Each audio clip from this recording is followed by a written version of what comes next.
business, and inspiration, and I'm adding wrestling podcast with Joe. I'm your host, Joseph Evaldi. I'm doing something different in today's podcast. I'm changing the format out. Recently I've been speaking about business, about inspiration, but I'm going to add another element to the podcast. And if you're a wrestling fan, you'll like this. I call it fantasy booking. And what I will be fantasy booking tonight is the WWE Right Now. I will discuss other fantasy bookings, but I feel with the enlightenment of Sheamus being the WWE champion and having the wrong texture, I feel fantasy booking is needed.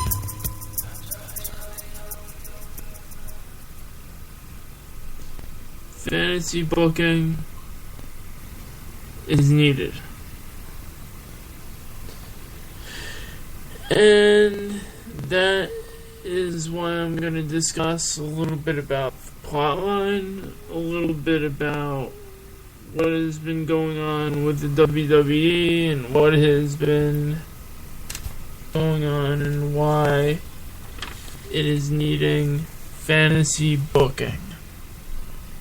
Now, as you know,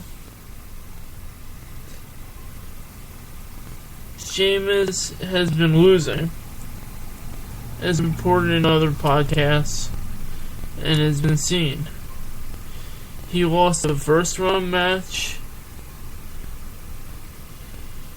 against Cesaro. He lost a match in the traditional elimination style of the Survivor Series match yesterday, where his team even walked out on him, and he even made a lame comment. And somehow he became champion against Roman Reigns. Roman, on the other hand, went through many good competitors. He beat, which would have been an over, Dean Ambrose, because the fans reacted Dean. And he became champion. Turned on Triple H, which that was a weird setting, but you knew Roman was going to get screwed. That's how Sheamus became champion. And I'm going to do some fantasy booking. It's known already that Roman faces Sheamus at TLC. And this is why I say, right now, the first thing that I would do with a booking committee is I would put the belt in a status that was in when WCW was around. I would have it changing hands many times, because right now there isn't a stable champion that would be worthy enough to hold it for a very long time.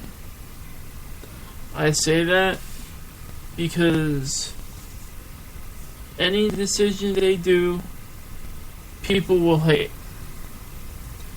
People won't like if Cena wins the belt.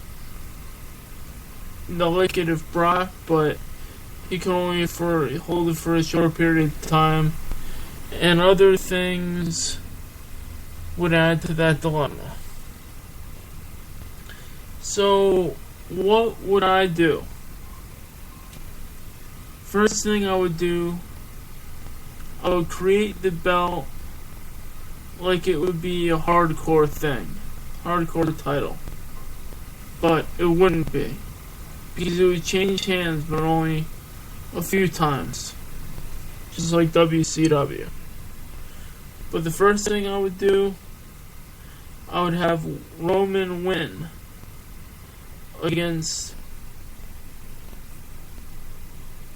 Sheamus at TLC. And then a candidate of Brock Lesnar comes back, and the match that they would probably save at WrestleMania would take place at the Royal Rumble, adding interest. And Roman will lose. Also, I would add a dark horse candidate who would win the Royal Rumble match, and that would be Cesaro. However, through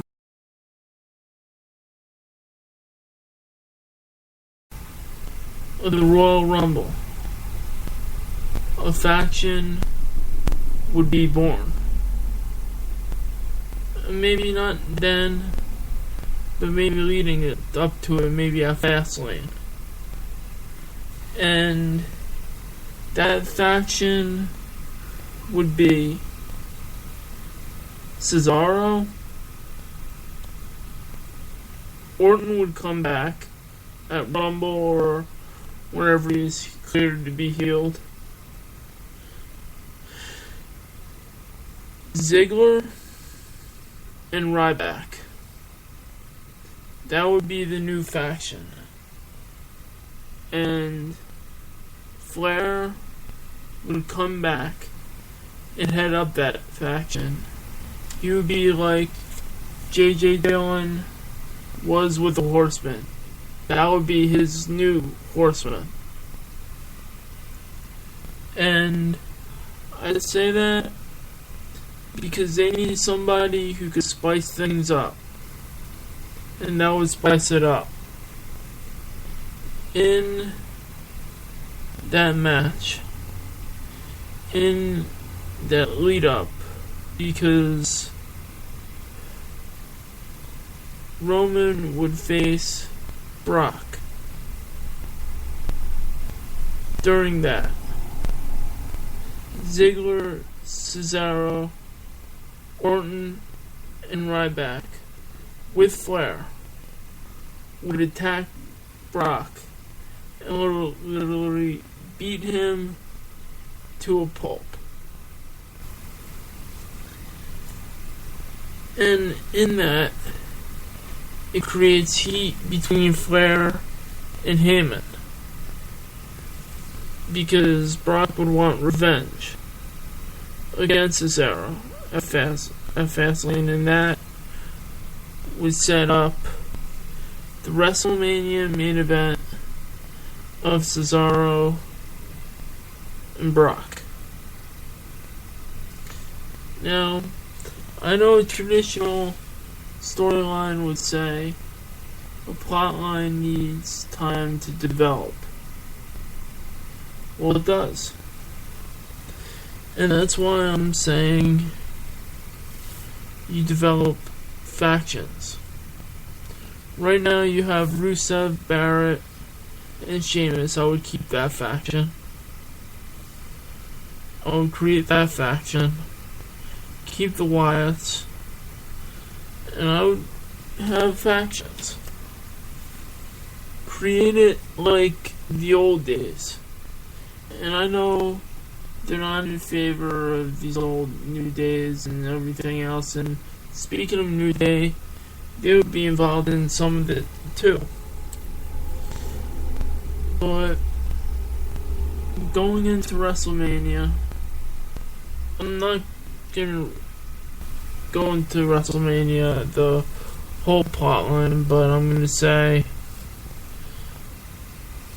the main event will be Cesaro versus Brock. Cesaro would be the champion leaving WrestleMania. It would start a new era, at least you would think. Because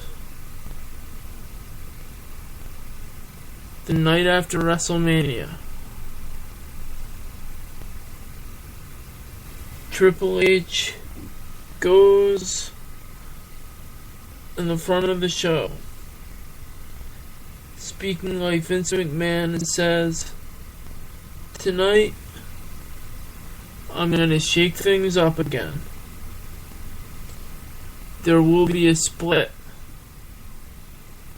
for the program, which means all people on the roster, WWE or NXT, will be on that split. Some people will be brought up, and something new beginning will be there. The GMs will be Ric Flair, who would be at Raw, and Kevin Nash, who will be the GM of SmackDown. Now, I know what you're saying. You're saying, how could this be possible? Why would it be Flair and Nash? Both Flair and Nash have ties to Triple H. It would make sense. And their rivalry would begin. Because Kevin Nash would choose Brock to be on his show, and Ric Flair would choose his people, and then SmackDown would be rivaling against Raw, because it wouldn't be like where they can't go on each other's show. They can. And I would put the likes of Reigns, Ambrose, Ziggler, Owens, Rusev, Neville, Orton, The New Day, Sheamus, Barrett, the Wyatts on Raw, and then I'd have Del Rio, Swagger, Dudleys, Lucha, Dragons, Primetime, Ascension, Stardust or Cody, Goldust, Mark Henry, Cena, Samoa Joe, The Miz, Sandow, and other NXT wrestlers between both of the shows up there. And this would create interest again, because you would know who's gonna pop up on each other's show. Now, I wasn't in favor of the split before, but I think the split will work. Because back in the day, in the beginning of the split, it worked.